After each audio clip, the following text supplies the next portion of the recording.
वाल्मिक कराड, कधी खोक्या, कधी मोबाईल, गांजा अशा घटनेनं चर्चेत असलेलं कारागृह पुन्हा दिवसा ढवळ्या विनापरवाना मोठमोठ्या झाडांची कत्तल झाल्याच्या धक्कादायक प्रकारामुळे आणखीन वादाच्या भोवऱ्यात सापडले।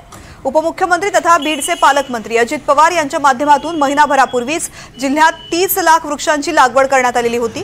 त्यानंतर वृक्ष संवर्धन चळवळ जिल्हा प्रशासनाकडून राबवली जाते, मात्र प्रशासनाच्या जिल्हा कारागृहाकडूनच मोठमोठ्या झाडांची कत्तल करण्यात आली आहे। याचा आढावा घेतला आमच्या प्रतिनिधींनी, पाहूयात।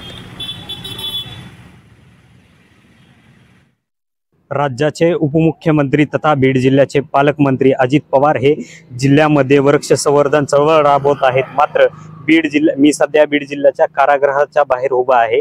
आपण बघू शकतात की या ठिकाणी झाडांची कत्तल झाल्याचा जो आरोप आहे तो जे सामाजिक कार्यकर्ते आहेत त्यांनी केला आहे व एवढ्यावरच न थांबता त्यांनी जो कारागृहामध्ये जो झाडांची कत्तल झाली आहे त्याचा व्हिडिओ देखील समाज माध्यमावरती व्हायरल केला आहे।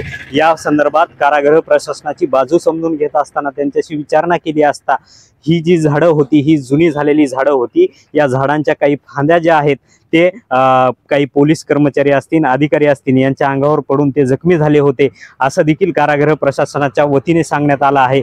तर दुसरीकडे मात्र या झाडांची कत्तल झाल्याचा जो ट्रक आहे तो शिवाजीनगर पोलिसांनी ताब्यात घेतला असून आता या प्रकरणी काय कारवाई नेमकी केली जाते हे देखील पाहणं आता तेवढंच महत्त्वाचं ठरणार आहे। NDTV मराठीसाठी मी आकाश सावंत, बीड।